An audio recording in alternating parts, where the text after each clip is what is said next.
Il y a deux mots qui me viennent toujours à l'esprit quand je conduis l'Orlando. Bonne taille. Vous savez, de nos jours, il y a tant de véhicules qui sont plus grands que nécessaire. Avec le prix de l'essence, c'est pas vraiment la direction à prendre. Mais il est également vrai que si vous avez une famille, une petite voiture économe en carburant ne répondra certainement pas à vos besoins.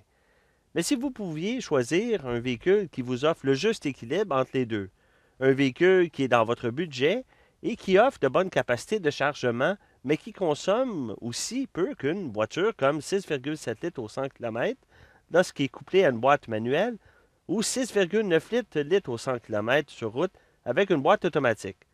Est-ce que j'ai suscité votre attention? Équipé de 3 rangées de sièges, l'Orlando peut accueillir jusqu'à 7 personnes. Et bien que sa taille soit légèrement inférieure à celle d'une fourgonnette moyenne, vous serez étonné par l'espace disponible à l'intérieur. L'habitacle offre beaucoup plus d'espace pour les gens et la cargaison que certains autres véhicules concurrents. Comme par exemple, en comparaison à la Mazda 5, nous offrons 893 litres de volume d'espace de plus pour les passagers. Ainsi, même si le véhicule est très chargé, vous êtes confortable. De plus, il offre des caractéristiques intéressantes comme un rétroviseur de conversation qui vous permet de garder un œil sur votre famille pendant que vous conduisez. Mais le terme bonne taille signifie plus qu'un véhicule bondé d'occupants. Si vous êtes comme la plupart des familles, ce véhicule sera utilisé à plusieurs fins et souvent il ne pourrait que transporter qu'un ou deux passagers.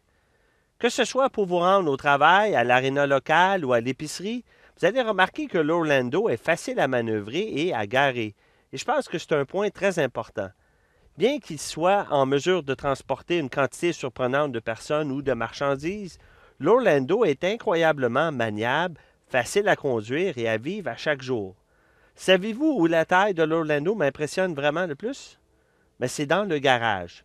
Même en offrant tout cet espace et utilité, il peut entrer dans un garage moyen.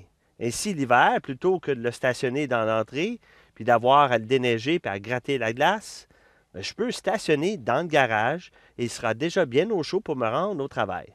Donc, quand je dis que le Chevrolet Orlando est de la bonne taille, c'est ce que je veux dire. Alors, qu'il convient à tout. Il convient à votre budget, il convient à votre famille, y compris toute la cargaison que vous apportez avec vous.